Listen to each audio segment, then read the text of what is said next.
Right then, the pink ball test is upon us. It's going to be played between the Indian team and the Sri Lankan team. We've already seen a pink ball test match in Kolkata that was played between India and Bangladesh. Remember, that match was historic because Virat Kohli's last 100 came in that particular test match. Now everyone is waiting for his 71st test 100. But this particular video, we're not going to be focusing on an individual, but focusing on these two balls as well. The difference between a red ball and a pink ball. Now remember, in my hand are the SG test balls. Now remember, these are played or used only in India. If you go to Australia or South Africa or even Sri Lanka, you've got the Kookaburra balls there.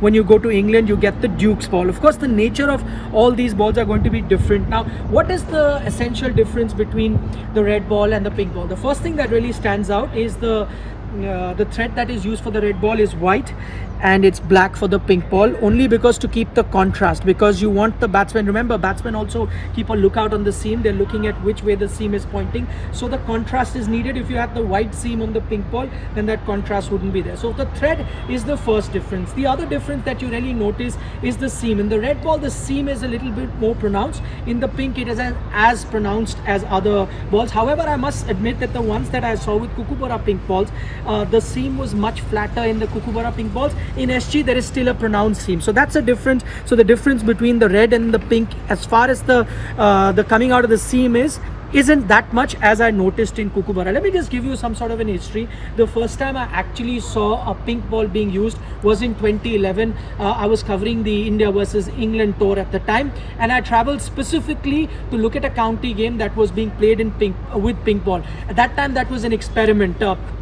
Kent was playing at their home ground in Canterbury, that's the northeast of England, and Jaren Jones, who was also the English wicketkeeper, was part of that Kent side, and he was playing that game. So after the game got over, I had the opportunity of speaking to Jaren Jones, and the first thing that he pointed about the pink ball was that it loses its lacquer or its shine very fast, and also the color.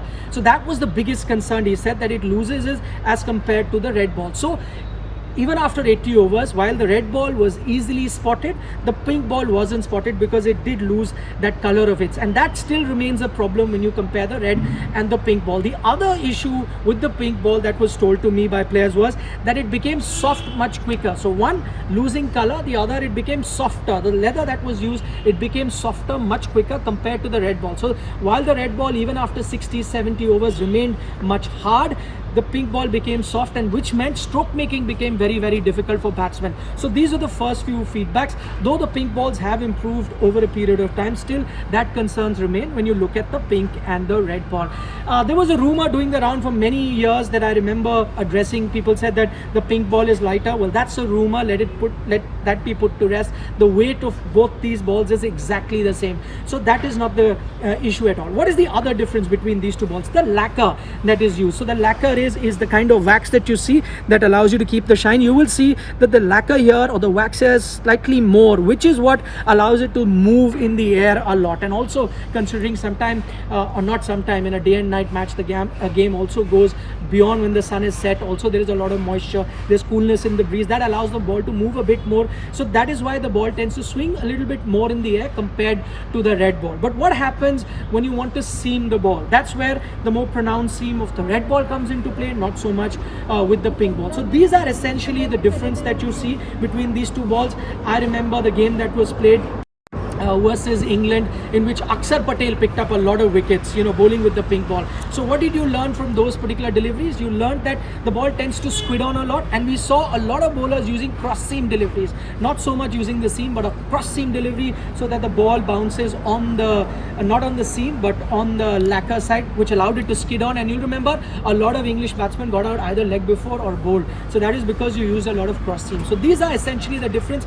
The one other thing that you really need to watch out for when you're playing the pink ball is the twilight time, and in Hindi we call it Sanj ka jo samay hota hai, that time, because it's not full out and out sunlight, and there is not in fact completely darkness so that the lights can take full control.